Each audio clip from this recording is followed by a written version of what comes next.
Me encanta nuestra intro. Turu, me encanta, me encanta. Yo sí te Eh, alcanzo a ver porque, o sea, como yo estoy, como administrando, vamos, el stream, yo te veo como bailas. O sea, siempre te veo. Tú no me ves a mí, pero yo sí te veo a ti. Chale, ya me quemé, ¿verdad? Ya nos exhibiste. Ya nos exhibiste. Pues Bueno, bueno, pues buenas noches, ahora en viernes, porque sí, porque nunca tenemos un horario fijo. mientras que no tengamos salarios justos en Sicomnia, vamos a transmitir cuando nosotros podamos. Entonces, si quieren que Sicomnia se transmita en un día en específico, ayúdenos compartiendo, comentando, dejando su like y suscribiéndose a todas nuestras redes sociales. A ver si ahí los altos mandos de Sicomnia pues ya se dignan a compartirnos un poquito de sus altos salarios, ¿no? Entonces, No, y apóyenos sabes con eso. también que nos recomienden con pacientes, ¿no? O sea, quien busque un psicólogo, pues aquí estamos Emanuel y yo, terapias tanto presenciales como en línea. Entonces mándenos pacientitos, a nosotros nos encantaría tenerlos por acá. Con todo gusto y pues ya saben, aunque nos ven así, sí estudiamos, sí estamos capacitados, Mucho. sí estamos preparados, entonces sí pasamos con 10 matemáticas. Pero bueno, pues sean bienvenidos el día de hoy al conversatorio.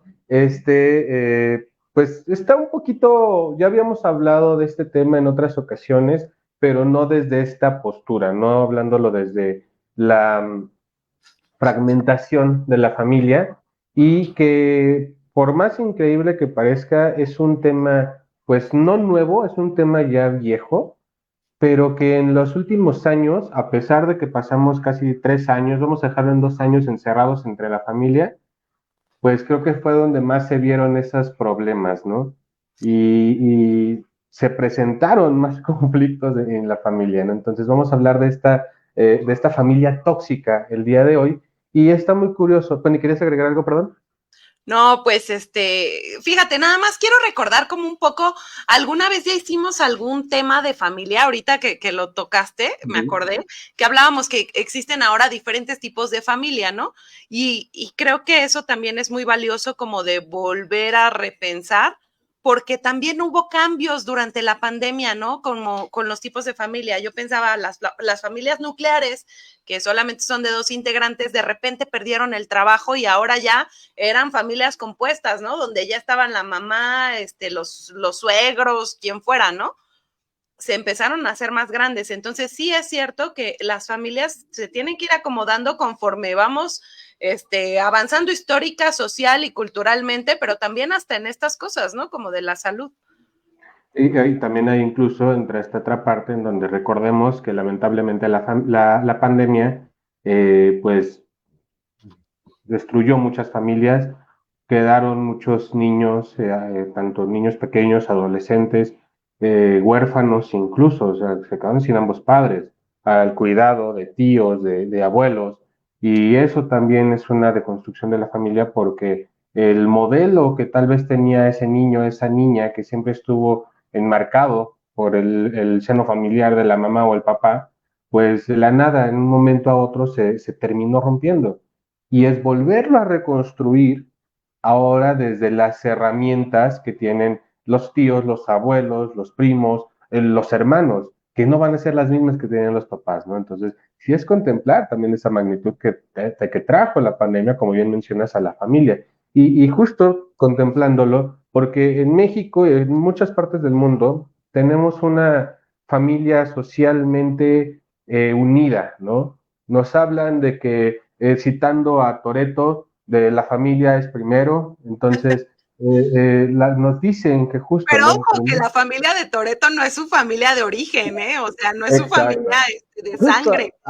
ese es un tema que vamos a hablar más adelante, así que no spoilees, Penelope, no spoilees, por favor. Pero bueno, justo, entonces es esta parte en donde nos dicen la importancia de la familia, que tenemos que estar con ellos, que tenemos que aceptarlos sin importar las cosas que nos hagan, que las cosas que pasen, las cosas que digan o el cómo nos mantienen también en ese yugo, ¿no? Y contemplando ese proceso socialmente aceptado, ha habido infinidad de problemas a nivel psicológico que se presentan en las personas, ¿no? En los niños, en los adolescentes, en los adultos que crecen y que todavía no pueden salir del seno familiar.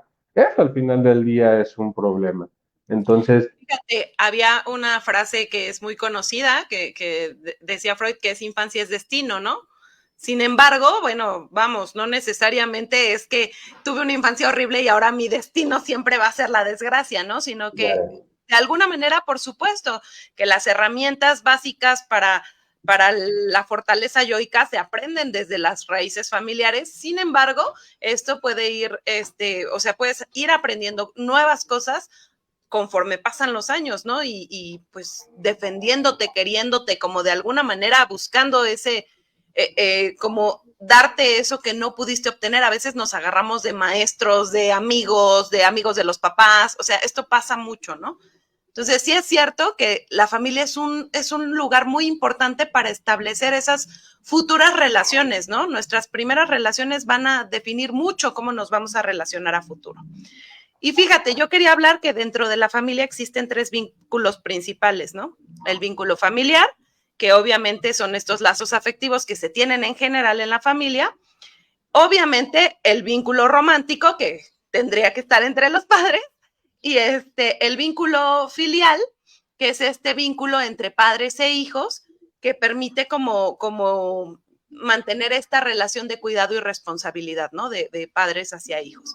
El vínculo fraternal, que es algo que se da entre hermanos, y obviamente el vínculo de apego, que me encanta porque ahora el apego se ha vuelto como una palabra de moda y de repente me sacan unas cosas rarísimas como de un apego no sé qué y le ponen muchos apellidos y pues realmente el apego hace mucho énfasis a las relaciones primarias, ¿no? A las relaciones que hay entre el niño y los cuidadores y como una relación, ahora parece que hay una confusión entre apego y una relación como medio, estas llamadas relaciones tóxicas, ¿no? Como una relación medio de necesidad, como con muchas características como mucho más, no sé, diferentes de lo que realmente está pensado el apego, ¿no?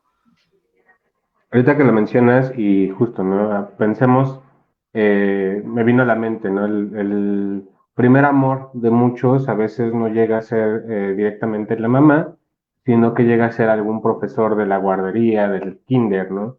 Entonces Ujú. ahí lo vemos en ese reflejo y justo se va presentando también por las cosas que nos da.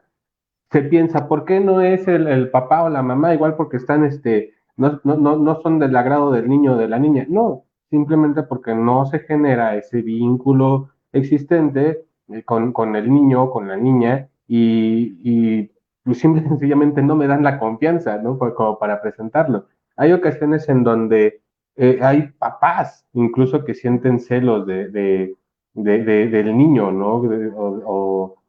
Y que eso también deconstruye también el vínculo que tienen o la relación que tienen, comenzando a volverse agresivos, a volverse violentos, a volverse retadores con el mismo niño, con la misma Vamos, niña. pero hay una parte esperada, ¿no? Que es, al final es el triángulo edípico. Por supuesto Ujú. que hay celos de parte de los dos, pero pues la idea es que el niño poco a poco, con una forma muy amorosa, logre entender que su mamá no es para él y que él tiene que Exacto. buscar otra mujer que no sea su mamá.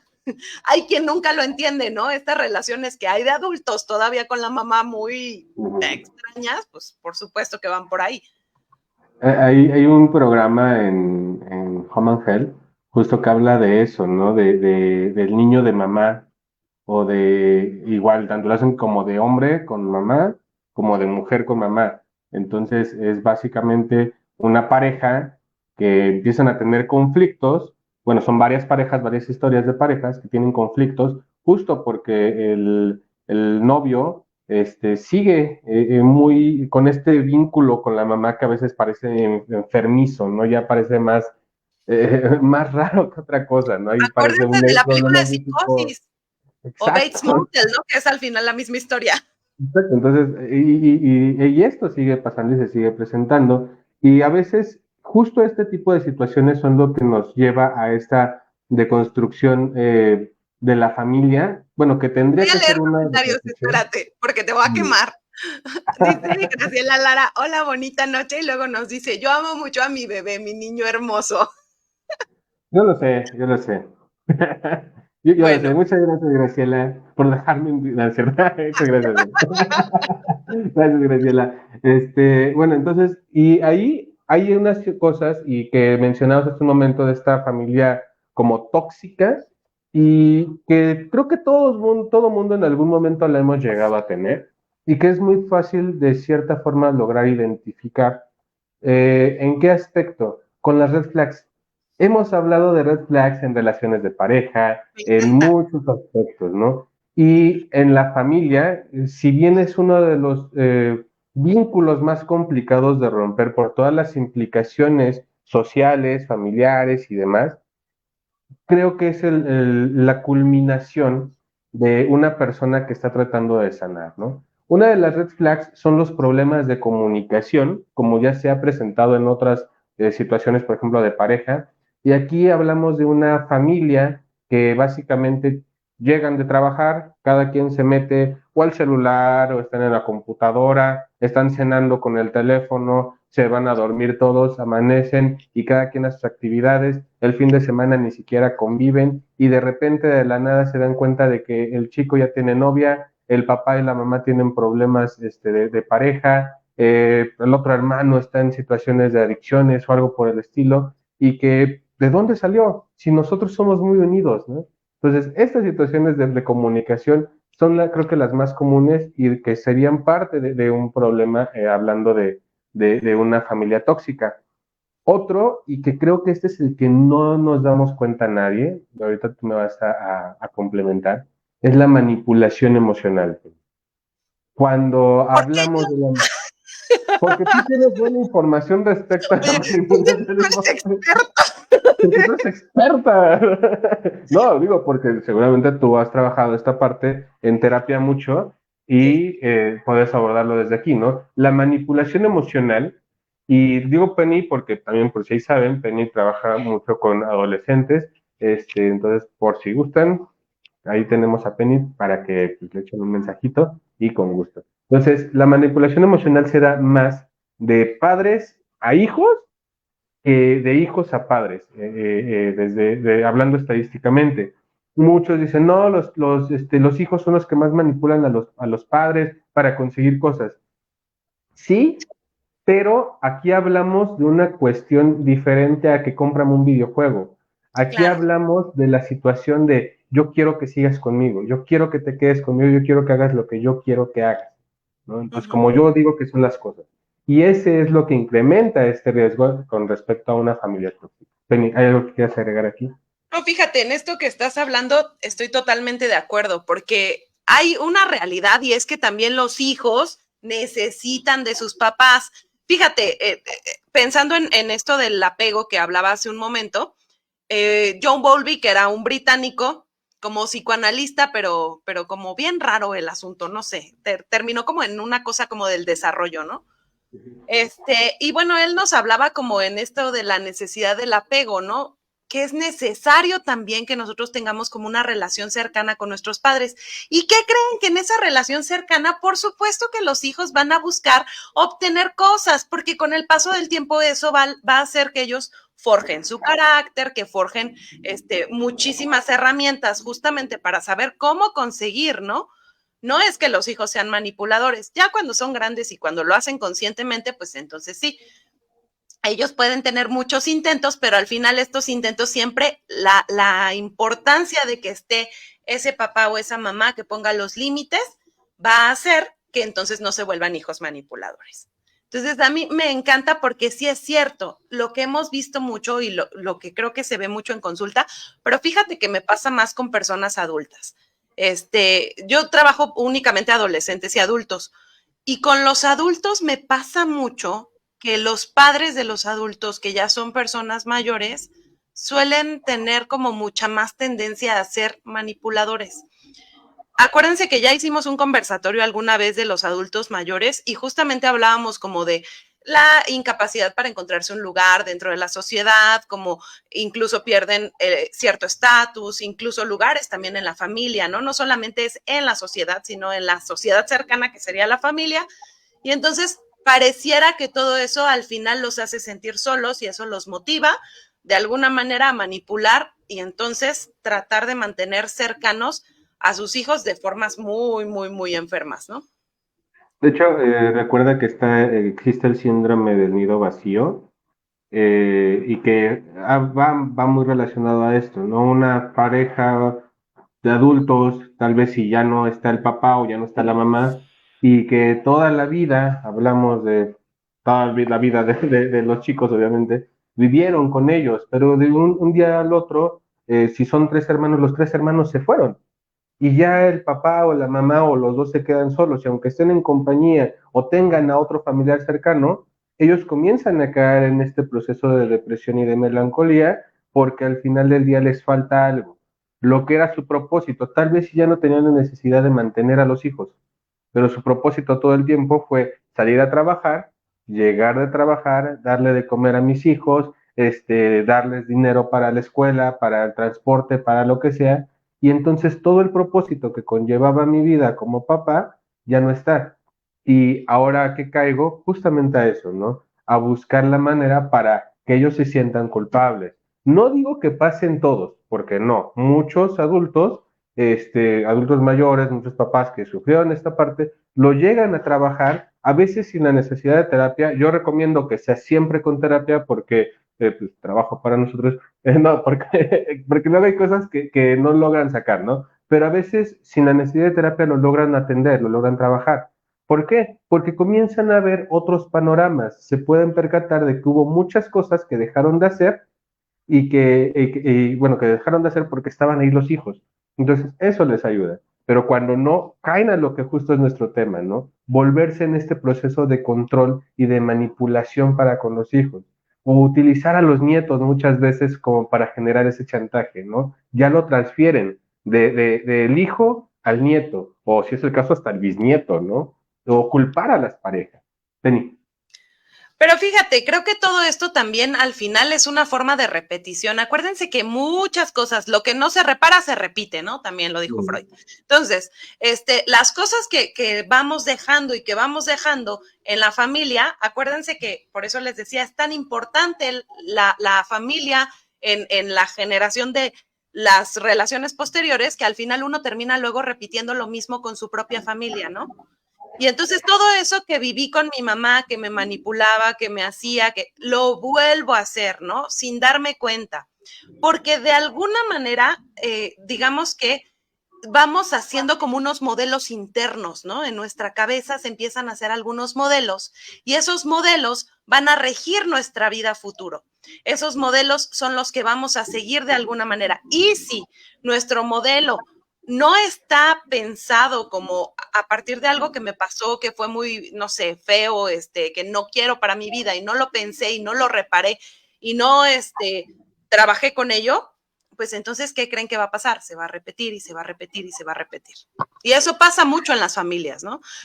Creo que algo que es una característica mucho de los mexicanos, además, no sé de otros países, ¿verdad? Pero en México al menos los pacientes llegan mucho, por ejemplo, con el tema del alcoholismo. Son cosas que se repiten y se repiten, ¿no? Si la mamá tuvo una familia donde su papá era alcohólico, generalmente su abuelo también era alcohólico, ¿y qué creen? Que se busca una pareja que también es alcohólica. Entonces, por eso les digo, lo que no se repara, se repite. Ya comprendo muchas cosas. No se crean. Bueno, otra de las red flags, y que creo que esta es la que llega a doler más por la forma de manipulación en la cual se presenta, el distanciamiento emocional. Ay, Manuel, ¿cómo es el distanciamiento emocional de una familia? Imagínense que el día de hoy es domingo y había una salida programada que todos sabían, menos Juanito Pérez.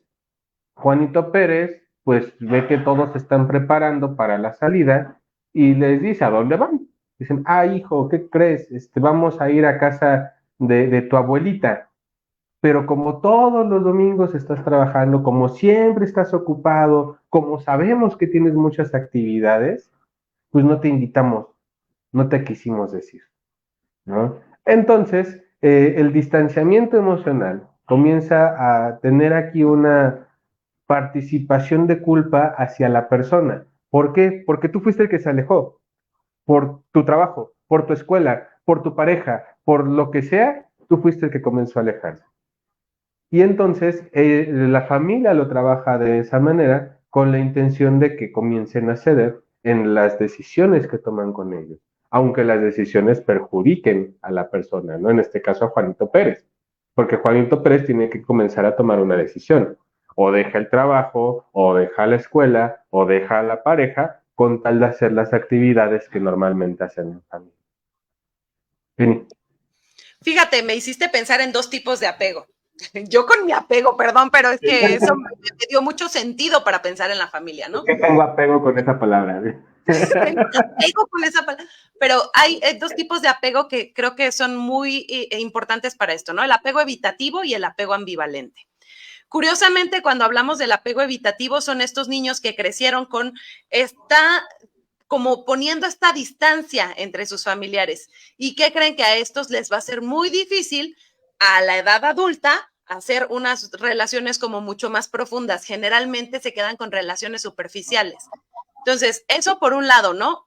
Poner esta distancia. Pero por otro lado está el apego ambivalente en el que de repente hay como una preocupación tan grande y entonces tú eres mi hijo y yo estoy cuidándote y te estoy, y estas cosas como de la culpa y es que tú eres el que se alejó, tú eres el que tienes apego evitativo, ¿no? Pero realmente hay una cosa muy, fíjate, entre un apego ambivalente y un apego desorganizado, ¿no? Y entonces los que tienen este apego ambivalente siempre quieren quedar bien. Y entonces han crecido en familias donde pareciera que nada es suficiente y entonces, ay, yo voy a tratar de quedar bien siempre. ¿Y qué creen que con la pareja también pasa? Y entonces se buscan estas parejas como en las que siempre se sienten inseguros y donde parece que están buscando constantemente validarse y tener la atención al máximo de su pareja. Pero pues bueno, esto es como consecuencia de todo eso, ¿no? Y está por otro lado, el otro que te decía, que es el desorganizado, que termina siendo contradictorio, que termina siendo confuso. Las cosas contradictorias, desgraciadamente, y ya lo he dicho en ocasiones anteriores, siempre nos traen unas estructuras mucho más difíciles de trabajar en la vida. Estructuras psicóticas desde el psicoanálisis, ¿no? Entonces, pues sí, esta cosa desorganizada, esta cosa que al final no tiene como sentido, que un día te digo que te quiero y al otro día pongo como toda esta cosa evitativa contigo y así termina siendo tan confuso que digamos que los cables se cruzan literalmente. Fíjate que aquí, igual en esta parte del distanciamiento emocional, creo que lo que más afecta dentro de él es la manera en la cual a veces los padres, o mejor dicho, en la gran mayoría de los casos, llegan al punto de no demostrar ninguna señal de afecto o es afecto convenenciero, ¿no? En donde, sí vas a aceptar ir y vas a dejar a tu pareja y vas a dejar del trabajo, entonces vente, si eres mi hijo, te doy un abracito, un apapachito, un besito, ¿no? Pero mientras que no lo hagan, entonces, ay, sí, antes me decían el morenito, el gordito, el barboncito, ahora me dicen, no, tú, Manuel, ¿no? Y eso dentro de la familia, dentro de ese núcleo, pues genera también esa ruptura, ese distanciamiento, ¿no? Ya no hay muestras de afecto que me hagan perteneciente a la familia, ¿no? ¿Tenemos ahí un comentario? Justamente tenemos un comentario de Ivette A. Volar que dice, wow, qué interesante porque me ha pasado lo de ya no te invitamos y sí me he sentido culpable. Me suena tipo micromachismo, pero en el contexto de la familia. Pues de hecho, tienen una relación muy amplia porque Hablamos de recordemos que, discriminación. ajá, sí, y recordemos que al final del día, la familia, por lo menos aquí en México, pues no puedo hablar de otras partes del mundo porque apenas conozco Cuernavaca, apenas conozco la Ciudad de Apenas conozco México. mi colonia. Exactamente, entonces, pero por lo menos aquí en México, hablamos de que la familia tradicional está basada en una familia patriarcal y entonces desde hace décadas las reglas que conllevan a la familia están basadas, están impuestas por un hombre, ¿no? E incluso las familias que son familias de matriarcado también son impuestas por las reglas que estuvieron puestas anteriormente por un hombre. Entonces, sí, es una forma de micromachismo, pero que hablando desde el contexto familiar, lo englosamos, perdón, en una familia tóxica, por así decirlo. Sí. Pues no sé si quieres otra red flag. Ah, sí, perdón, ahí estaba yo, ¿verdad? Bueno, esta que es la más evidente, conflictos constantes entre la familia. No hay día o no hay semana en donde no haya una discusión. Puede haber un lapso de tiempo en el que todo está bien, pero de repente ya llegó el papá o ya llegó la mamá con, ¿qué crees? Tengo esta mala noticia y esta es la queja, ¿no? Tú hiciste esto y esto. Oye, papá, pero aguanta, estamos chupando tranquilos, ¿no? Pero salud, salud. Estamos aquí chupando tranquilos, papá. Sí, pero al final del día estas cosas no pueden pasarse en alto. Y tal vez solamente fue el que no lavó los trastes, el que le tocaba barrer y no lo hizo, pero genera la necesidad del conflicto entre ellos. Y muchas veces es con esta intención de recuerda que tú estás bajo mis reglas. Si hablamos de una familia, pues sí, ¿no? Todos tienen sus papeles, todos tienen sus reglas, todos tienen sus actividades, pero llega a un extremo mayor en la cual la necesidad es de que si yo soy el papá o yo soy la mamá y tú eres el hijo, tú tienes que hacerlo. ¿Por qué? Porque yo lo digo. No, pero no me tocaba, no me importa, tú lo haces.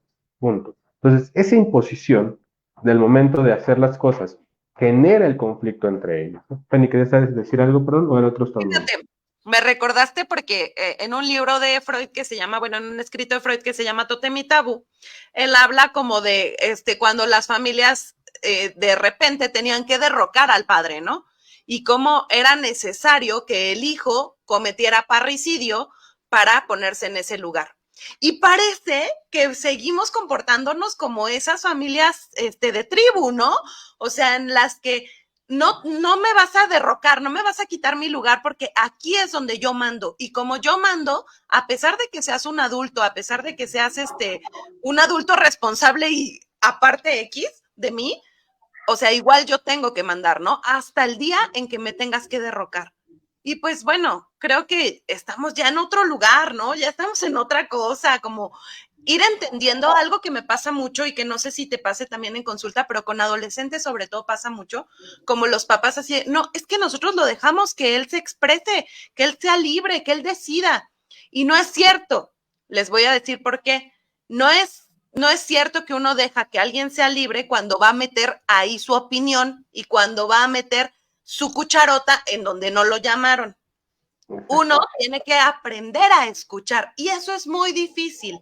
Aprender a escuchar al otro y aprender a entender sus necesidades a partir de lo que voy escuchando, no de lo que yo creo que es lo mejor, porque sí es cierto, tenemos mucha más experiencia, los que somos papás tenemos mucha más experiencia que nuestros hijos, sí, es cierto, pero pues uno se tiene que equivocar y uno se va a equivocar de formas distintas. Y qué mejor que tener unos hijos que tengan la confianza de decirte, oye mamá, me equivoqué en esto, oye papá, ayúdame porque creo que, chin, ya me equivoqué, a que todo sea escondidas, a que entonces se pongan en mucho riesgo y a que uno termine por poner sus opiniones provocándoles culpa, provocándoles esta necesidad de que siempre estén como, ¿verdad que ya me quieres? ¿Verdad que si hago esto sí me quieres? ¿Verdad que sí? ¿Verdad que sí?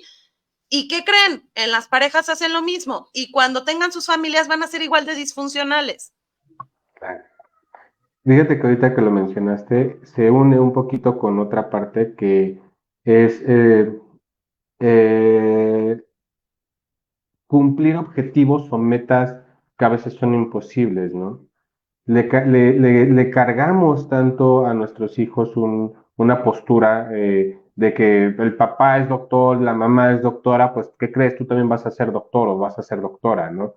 Y entonces, tal vez si a él no le gusta, tal vez si él es artista y le gusta, siempre le ha gustado el arte, pero aquí la necesidad de que caiga en este parámetro de tú tienes que ser esto implica en el muchacho o en la muchacha muchas cargas emocionales que al final terminan volviéndose también disrupciones en la familia. Entonces, esa sería otra red flag cuando no, y que lo mencionabas, ¿no? No, yo lo dejo ser libre, pero que haga lo que yo quiero, ¿no? O sea, si no está haciendo lo que yo quiero, entonces es incorrecto, está mal esa parte, ¿no?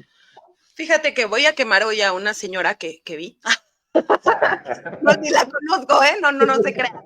Pero X, fui a hacer un trámite con uno de mis hijos, a Ciudad Universitaria, y entonces son los muchachos de nuevo ingreso, ¿no? Como aspirantes, y entonces ellos tienen que hacer su trámite ya, a pesar de que van apenas a la prepa, y entonces sale una señora de no, más bien sale el hijo de la señora y le dice, ¿qué? ¿Qué hiciste ahí? Y el muchacho sale con una hojita y le dice, no, pues esta hojita y no sé qué. Y la señora así, pero a ver, ¿te fijaste que pusieran tu no sé qué de no sé cuál de? Y el chavito se queda, pero, o sea, de verdad se quedó así frío, ¿no? Yo dije, no, o sea, seguramente el chavito no se fijó porque además se ve que la mamá le hace todo, ¿no? Pero le dio una regañiza delante de todos. O sea, de verdad lo dejó tan mal delante de todos. Y yo pensé, este chavito se quedó en una muy buena escuela porque digamos que los de este horario al que fui eran como los de una escuela específica, entonces se quedó en una muy buena escuela, que pedían un puntaje muy alto, se quedó ahí y eso no fue suficiente para su mamá. Fue e hizo su trámite y eso no fue suficiente para su mamá. ¿Qué está esperando? Eso es lo que de repente hacemos como mamás y no nos damos cuenta, como papás. Y es castigar y parece que nunca nada es suficiente y que nunca o sea, incluso me ha tocado conocer gente que le dices, oye, pero si tu hijo va muy bien en la escuela, tiene muy buenas relaciones con sus compañeros, tiene una vida muy saludable, ¿no? O sea, vamos, es inteligente, ayuda en casa, hace sus obligaciones que tiene en casa, pero no es suficiente y de repente te dicen, pero es su obligación. O sea, sí, mi obligación también puede ser trabajar. Fíjate, hace poco platicaba con mi mamá eso y me decía, bueno, la obligación de un adulto es trabajar, pero en los trabajos como de empresa te dan bonos por puntualidad, bonos por asistencia, bonos por lo que sea, ¿no? Porque es una forma de reconocer que estás haciendo un buen trabajo. ¿Por qué a nuestros hijos no? ¿Por qué ellos no se lo merecen? Entonces, sí, ponernos a pensar un poco en que a veces ser tan duro resulta absurdo y les quitamos las posibilidades también de disfrutarse y de quererse y de entender que también soy inteligente, también puedo lograr cosas y ya, ¿no? Recordemos ahí también que muchas veces cuando los papás hacemos eso es porque reflejamos en los niños nuestras propias inseguridades o nuestras propias deficiencias. Yo jamás me pude quedar en una escuela así de buena, entonces en ti voy a poner toda la carga de lo que yo me hubiera gustado hacer si me quedara. Pero ¿qué crees? Tú no te quedaste, tú no lo viviste, tú no lo experimentaste y ese es tu pesar. Punto, ¿no? Y aquí hablaremos de otra situación. Me voy a ir ya más rápido porque todavía hay otros temas que es importante tomar, que sería, por ejemplo, la mezcla de los roles, ¿no? Cuando la familia le da la carga al hijo o a la hija de igual y no está el papá, entonces el hijo mayor toma el papel del papá. Y todas las obligaciones, todo lo que tiene que hacer el hijo mayor es con respecto a lo que tendría que hacer un padre y a la larga eso también es un problema. Otra es, perdón, las críticas muy duras que ya hablábamos y que fue esta situación, por ejemplo, de la señora, que no importa lo que tú hagas, no importa qué tan exitoso, qué tan increíble seas en lo que estás haciendo, siempre va a haber un problema, siempre va a haber una crítica, siempre va a haber un conflicto. O tal vez de la pareja que tú elijas nunca va a ser suficiente y también va a haber una crítica. La vestimenta, la forma de pensar, las ideologías, todo lo que tú hagas es una crítica porque no es correcto, aunque sea lo correcto. Tal vez si estás haciendo lo mismo que dice la mamá o el papá, pero la forma en la que tú lo ves es la incorrecta. Penny. Creo que fíjate, un ejemplo clarísimo que además pasa muchísimo en la clínica es el tema religioso. Digamos que todos deconstruimos nuestra espiritualidad o nuestra religiosidad, como le quieran decir, y cada quien va a tomar su decisión al final. Vale. Pero Algo que pasa mucho es que los papás se preocupan tanto como por, es que mi hijo ya dejó de creer en Dios, es que mi hijo ya dejó de creer en Alá, en quien ustedes quieran, ¿no? Y entonces empiezan con una cosa medio, ¿cómo decirlo? Como manipuladora, como yo entiendo como la preocupación, pero también tienen que entender que todos tenemos nuestro proceso. Algo que platico mucho con los adolescentes es curioso que yo no conozco ningún ateo que te diga, oye, ¿no te quieres convertir al ateísmo? No conozco ninguno. Sin embargo, en cuestión de religión X, la que quieran, pasa mucho. Y dentro de la familia es algo donde se puede notar como estas cosas de la manipulación. El que es capaz de respetar y de entender que sus hijos tienen su proceso y que quizá están decidiendo ser budistas, aunque toda la vida crecieron en una familia cristiana, bueno, pues esta posibilidad de dejarlos ser y de escucharlos y de entender qué es lo que está pasando con ellos y por qué están decidiendo eso, eso te hace ser un buen padre y no un padre manipulador. Exactamente. Y bueno, ahí justamente entra en otro que ya lo abordamos, pero aquí está como una reflexión específica, que es ese exceso de control, en donde entramos desde las creencias, la toma de decisiones, la forma de vestir, la forma de pensar y con quién te relacionas, ¿no? Ese es otro punto. El abuso de sustancias, que este es uno que pasa mucho aquí en México y más con los hombres, ¿no? Encontramos al niño de 5 años que el tío o el mismo padre agarra y le da la cerveza y pues, échatela, ¿no? Y entonces le comienzan a generar este vicio y con que, es que no eres, si no eres, no, si no te la tomas porque no eres hombre, ¿no? Entonces el niño comienza a involucrarse con esas sustancias. Fui a Veracruz hace unos meses y estábamos comiendo y no sé, yo de repente volteé porque soy chismoso, digo, porque soy psicólogo y veo a una familia que está comiendo y veo a una niñita, yo le calculé unos 8, 9 años, y veo que está viendo a sus papás, agarra la cerveza y le da el trago. Y yo por acá, y le van a dar una nalgada, ¿no? A la niña. No, sin problemas. O sea, la niña estaba En primera empinándose, fila esperando. sí, esperando, ¿no? Pero no, la niña era su cerveza. La otra niña con la que tenían un poco más grande, unos 12 años, igual tenía su cerveza, estaban tomando. Yo no me meto con las tradiciones de cada región, tal vez sí es la tradición, pero al final del día, el problema de salud que conlleva, si la niña se toma una o dos cervezas, creo que fue notorio. Salimos del restaurante, fuimos a caminar, de regreso nos los volvimos a encontrar y se veían las niñas mareadonas, ¿no? O sea, de la forma en la que caminaban. Entonces, ok, dicen que la cerveza es buena, relaja, quita los niveles de estrés, de ansiedad, pero creo que para ciertas edades, creo que eso yo lo voy a compartir. Ninguna sustancia es permitida ni se debería de consumir, por lo menos en una persona menor de edad, que no es consciente de lo que está tomando ni que es consciente de sus actividades. Hay adultos que no somos conscientes de las cosas que hacemos. Creo que un niño en este caso, y menos cuando los papás lo están permitiendo de esa forma, menos, ¿no? Entonces, eso también habla de una familia tóxica que permite el consumo de sustancias en muy temprana edad. Ok, ya son adolescentes, 15 años, otras situaciones, órale, pero creo que también debe de haber un control al respecto, ¿no? Pero si hablamos de niños que son más pequeños y que la intención es hazlo porque es la tradición de la familia, hazlo porque estamos en el calor y es permitido, ¿no? Ahí hablamos de un problema.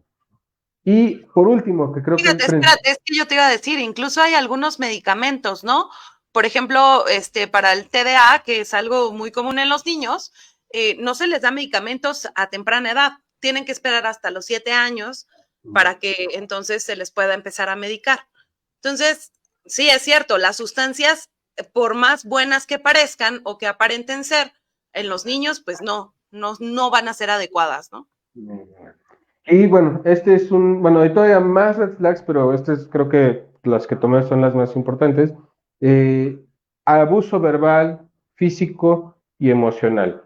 Ya hablamos de este problema con las emociones, ya hablamos de las cuestiones de salud con sustancias, pero también se presentan agresiones verbales y agresiones físicas. Físicas puede ir desde un golpe, un cachetadón, una tunda de nalgadas, hasta medio dejarlos muertos o con moretones, ¿no? Que llega a suceder lamentablemente todavía en las familias mexicanas, en donde los padres recurren a los golpes muy bruscos, muy violentos para corregir a los hijos. Entonces, creo que como en todo, hay, sí está bien una nalgada a tiempo, estoy de acuerdo completamente, pero no es lo mismo a 3, 4, 5 cinturonazos en las piernas para que no te puedas parar, ¿no? Entonces, ese es un problema. Y el otro, el verbal. Muchas personas consideran que hay una grosería, un insulto, un eres tonto, eres un irresponsable, estos despectivos que, bueno, es un pendejo, de infinidad de palabras, que al final decimos y que pensamos que no nos afecta, que no les va a lastimar, creo que es lo que más llega a lastimar a los niños en una etapa muy temprana, porque hay quienes crecen creyéndose, pues sí, soy un tonto, ¿no? Sí, soy un pendejo, sí, soy esto. Penny. Fíjate, qué bueno que estamos en este tema porque voy a tomar un tema bien importante que acaba de suceder, lo de la maternidad deseada. Ahora sí, el aborto es legal en todo nuestro país. Entonces, esto es un acontecimiento muy importante porque les voy a decir, muchas veces, desde el hecho de tener hijos, a veces, pues realmente no los quieren. Y entonces eso vuelve mucho más difícil que se pueda tener una relación. Yo pensaba, todo esto que hemos hablado de las red flags en la familia, al final, claro que hay formas de evitarlas, ¿no? Y una de esas formas es con un apego lo suficientemente bueno o con una madre lo suficientemente buena, como decía Winnicott, ¿no? O una madre que, vamos, hablamos de cuidadores, cuidador como con las funciones maternas, ¿no? ¿Y qué es lo que hace esta madre? Pues es una madre que tanto puede aguantar las cosas bonitas que tienen los hijos como las cosas negativas, ¿no? Es capaz de dar amor y de cuidar, pero también de poner límites. Entonces, esto permite que las transiciones en la vida se vayan llevando de forma mucho más adecuada. Obviamente no hay hijos perfectos ni de libro, ni hay mamás perfectas ni de libro. Entonces siempre nos vamos a estar equivocando. Por eso les digo, algo muy importante es escuchen lo que está pasando. Antes de juzgar a sus hijos, escuchen, pongan atención, entiendan que los procesos de todos, obviamente no podemos estar siempre bien. Van a pasar de lo agresivo a lo amoroso y los hijos mucho más están en ese proceso de conocimiento. Cuando llegan a la adolescencia se vuelve otra vez este proceso, ¿no? Porque no sé si has escuchado esto de la primera adolescencia, que es a los 2, 3 años, ¿no? Que es A cuando los 3 años. se ponen rebeldes horrible, ¿no? Horrible, horrible, horrible. Yo tengo un recuerdo de mi hijo más grande, que alguna vez estábamos en las telas y estábamos con mi mamá y entonces tiró al piso porque estaba haciendo berrinche por nada, porque solamente estaba cansado, X. Y se tira al piso y entonces le digo, pues entonces ya nos vamos, ahí te quedas, ¿no? Y ya uno se va según encaminando y sale corriendo y dice, no me van a avergonzar, grita así delante de todo. Fue muy gracioso, pero justo, ¿no? Uno tiene que estar dispuesto a tolerar esas cosas, a que los hijos son agresivos de repente, a que los hijos van a poner en nosotros todas esas cargas y al principio solo nosotros vamos a servir para cargar y descargar.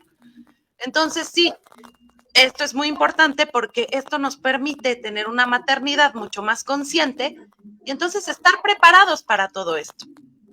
Ahora, creo que esto es lo que podría evitar, ¿no? Lo que decía, ¿cómo podemos trabajar con los hijos tanto estos procesos de una familia como disfuncional, cómo evitarlos? Pues esto, con amor, con apego, con límites amorosos.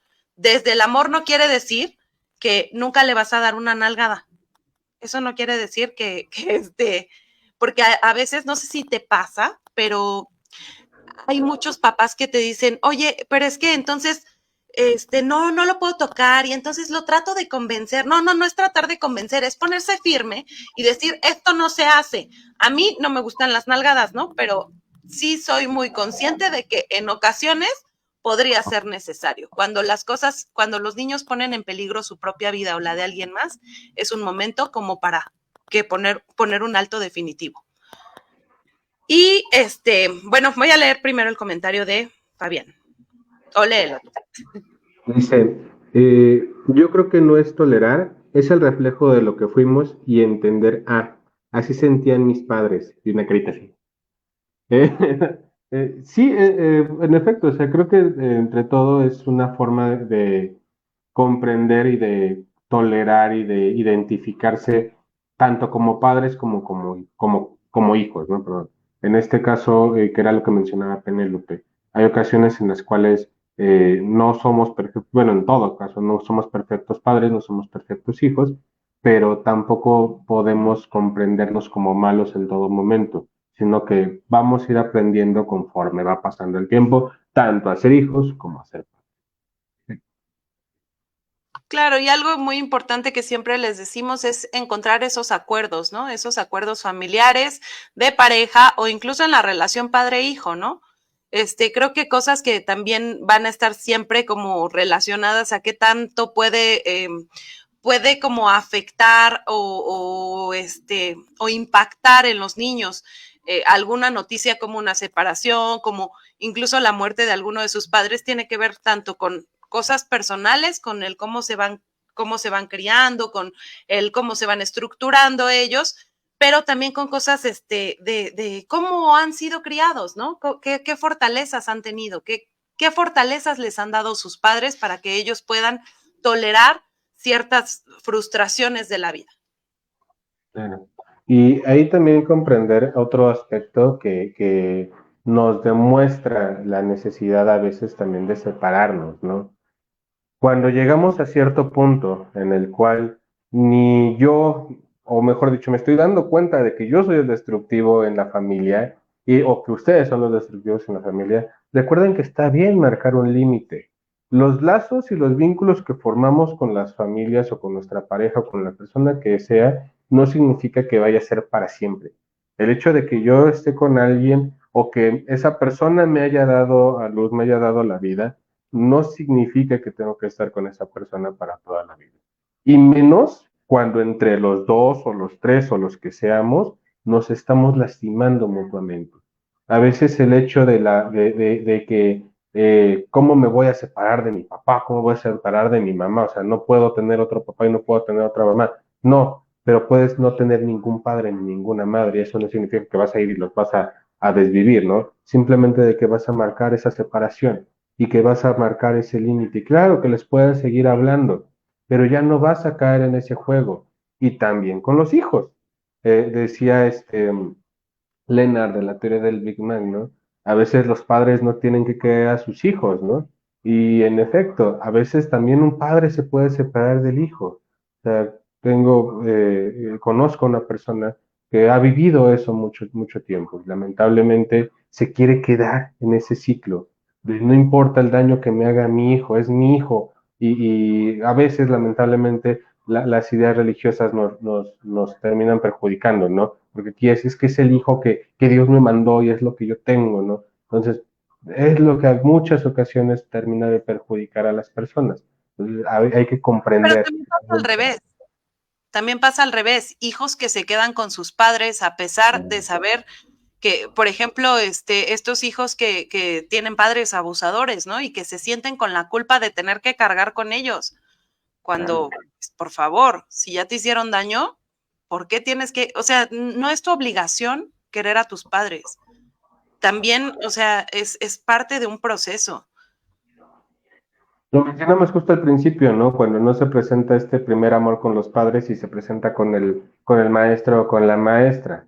No es de gratis que el niño a los 2, 3 años, vamos a ponerle a los 4, porque ahorita entra en el kinder a los 4, se sienta más apegado al docente, a su profesor, que a sus padres.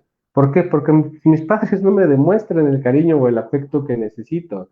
Mis padres no van y me dicen, buen trabajo, lo estás haciendo muy bien, qué bueno, estamos muy orgullosos de ti. Pero el maestro o la maestra sí todos los días agarra y me dice, muy buen trabajo, felicidades, qué bien te salió tu letra. Y entonces evidentemente yo como niño lo voy a hacer. Y eso pasa mucho y que ahora sí, citando a Toretto, la familia es primero y que bien spoiler Penélope al principio, la familia de Toretto no era su familia biológica. Bueno, tenía su hermana, ¿no? Pero los demás no eran su familia biológica, era la familia que eligieron. Y ahí hablamos de las amistades, que tal vez va a ser un tema para otro conversatorio, pero que aquí entra también en esta familia. A veces nos sentimos más en compañía de mi amigo, de mi amiga, por ejemplo, es mi caso, ¿no? Yo con Penélope es mi mejor amiga, bueno, tengo otra amiga que también es mi mejor amiga, Que no es pero la mejor, ¿escuchaste? pero justo, o sea, me siento yo en este apego, me siento yo en esta compañía, porque nos comprendemos, tenemos esta facilidad de podernos decir muchas cosas sin sentirnos juzgados, sin sentirnos criticados, sin sentirnos en esa laceración que muchas veces y lamentablemente llega a dar la familia sin importar la cercanía que tengan, ¿no? Penny. Pues por mi parte eso sería todo, no sé qué les pareció. Y yo también creo que tenemos que hablar de los amigos. Fíjate que esto yo siempre lo rescato mucho porque yo también creo que mi relación de amistad con Emanuel ha sido muy buena, ¿no? Y que además tenemos una relación muy cercana de familiar, ¿no? Y yo siempre pienso que Toretto por eso decía, ¿no? Que la familia es primero, porque hay veces que la familia puede ser insuficiente en muchos aspectos y no necesariamente porque no lo estén haciendo bien, sino porque a veces sus mismas características dañinas terminan rompiendo lazos y entonces a veces uno pone distancia hasta para no seguir rompiendo, ¿no? O sea, a veces es necesario poner una distancia sana que permita seguir manteniendo una relación que si hay cercanía, desgraciadamente se rompe, ¿no? Entonces, creo que es muy importante lo que termina uno construyendo afuera, ¿no?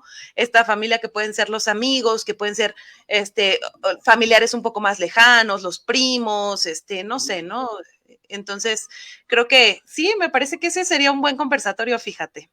Porque además, algo que denota salud mental es tener buenos amigos. Exactamente. Y bueno, iba a hacer otra cosa, pero si no nos van a banear. Entonces, mejor me la guardo para el siguiente conversatorio. Y bueno, pues esto fue todo. Les agradecemos mucho. Recuerden que todo lo que aquí decimos es desde lo que estudiamos, lo que tenemos, el conocimiento que queremos compartir con ustedes. Ustedes son libres de escucharnos y de pensar lo que quieran, de cuestionarnos sobre todo y también de poner sus opiniones. Les agradecemos mucho que compartan y que dejen su like, se suscriban a todas nuestras redes sociales, por favor, porque ya queremos tener un sueldito por ahí. Y que nos sigan, estamos en todos lados, menos en la plataforma de la azulita, pero pues motívenos, Todavía no. motívenos para llegar Oye, allá. pero fíjate, ahorita que dijiste eso, también creo que muchas cosas de las que decimos sí es cierto, son de lo que estudiamos, pero mucho también de nuestra experiencia de vida, que no es mucha, porque somos muy jóvenes, obviamente, pero, Exactamente, muy jóvenes. pero creo que sí se trata también de nuestras experiencias. Lo voy a decir de una vez, o sea, aquí no estamos en consulta, entonces sí podemos quemarnos un poco más, no pasa nada. Si alguno de nuestros pacientes nos ve, pues ya les tocará soportar y llevarlo a consulta. Que digan por qué, porque mi psicólogo dijo eso. ¿Por qué no elegía él? Pero bueno, cuídense mucho y la próxima semana ya No, estaremos la viendo. próxima semana no nos vemos, porque es ¿Quién 15, sabe? 16. Podríamos hacer algo con unos sombrerazos Bueno, y unos ahí estamos. manos. Si ven post por ahí, pues ahí nos sintonizan, por favor. Si no, pues es que se nos olvidó con el Con los mezcal y el tequila. tequilazos. Entonces, perdónenos. Pero si no, nos vemos dentro de 15 días. Ahí les estaremos informando. Pero cualquier cosa, cuídense mucho. Nos vemos. Bye, bye. Bye bye.